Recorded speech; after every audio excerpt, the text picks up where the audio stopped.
проектирањето. Градоначалникот кажа најголем дел од деталите кои што се поврзани со за жал ова што мора да се случи сега и мора да го направиме овој чекор, бидејќи не сакаме да дојде до последици кои што ќе значат и губење на човечки животи. За жал, во минатото, иако се констатирало, иако градоначалникот уште во 2018 година тогашниот апелирал до тогашната влада да се реконструира, да се посвети внимание на овој мост, добро е да се знае дека овој мост е изграден 71 година како времено решение од страна на тогашната на армија.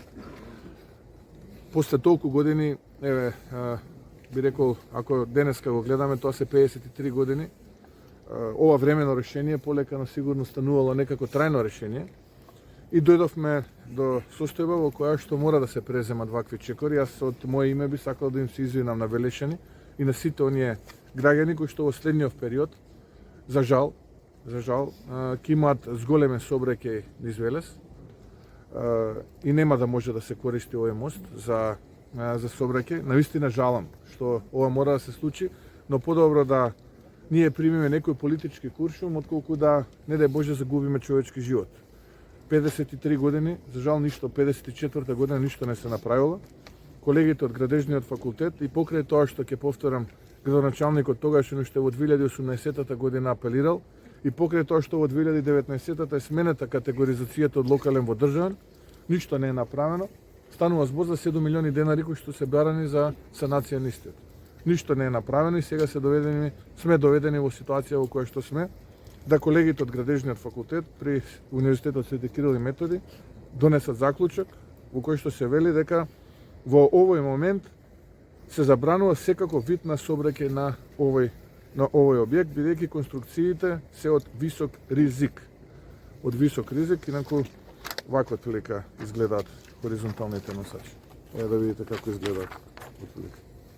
Практично, комплетно имаме уништена и арматура и бетонска конструкција. Лека вака сето тоа изгледа. Тука се и припадниците од Министерството, ево лека уште некоја слика да видат граѓаните како сето тоа изгледа. Лека вака изгледа. Тоа е целосно уништено.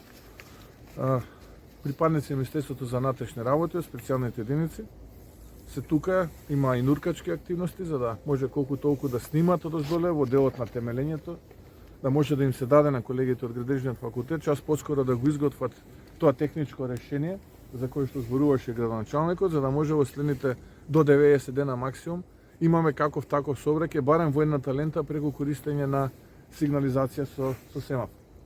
А на некој си би рекол 50 на метра подоле, здравје Боже, во втората половина од оваа година ќе почне изградбата на новиот мост.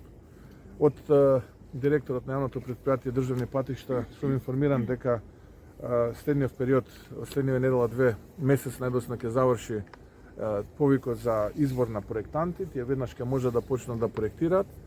Месец и половина до 2 би било проектирањето, потоа јавна набавка, тендер и очекуваме негде втората половина од следната година да биде изготвен проектот, избирачот, односно изведувачот да се избери, така натаму и да може да се изгради новиот мост. Значи во еден момент, како што каже и градоначалникот, ќе имаме и време сообраќај овде и градба на нов мост. Здравје Боже, за брзо од денеска ќе имаме многу побезбедна, би рекол стабилна комуникација во рамките на градот Велес.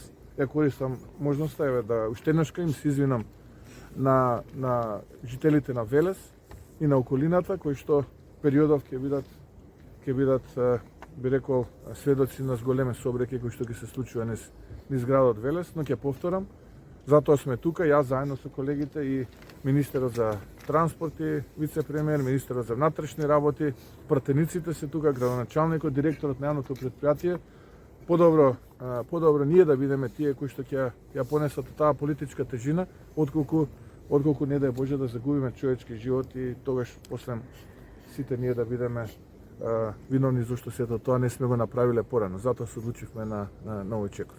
Може да ви поставиме прашањето? Да, сега може. Премиер, единствено намалување на сообраќајниот метеж во градот според експерти е изградбата на тој многу очекуван мост кај Речани и обиколницата.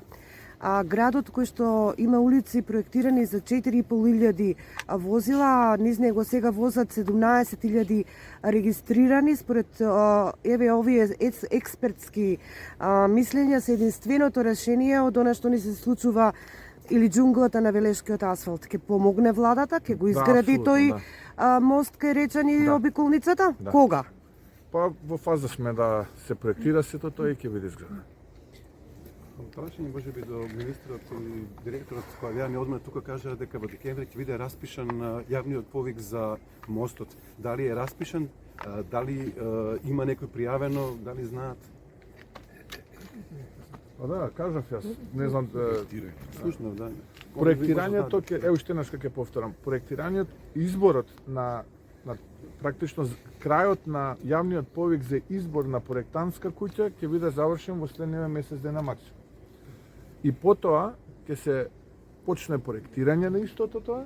Очекуваме месец и половина, два, такви се најавите да се заврши проектирањето, потоа да се распише повик за избор на изведувач и очекуваме дека некаде втората половина следната година ќе биде избран изведувачот и потпишан договор и отпочнати теренските работи. За изградбата на овој мост, На кој овој што мост. ќе биде 50 на метри подолу, Ева така? дека малку подоле. Да. Так. Некои си 50 на метри.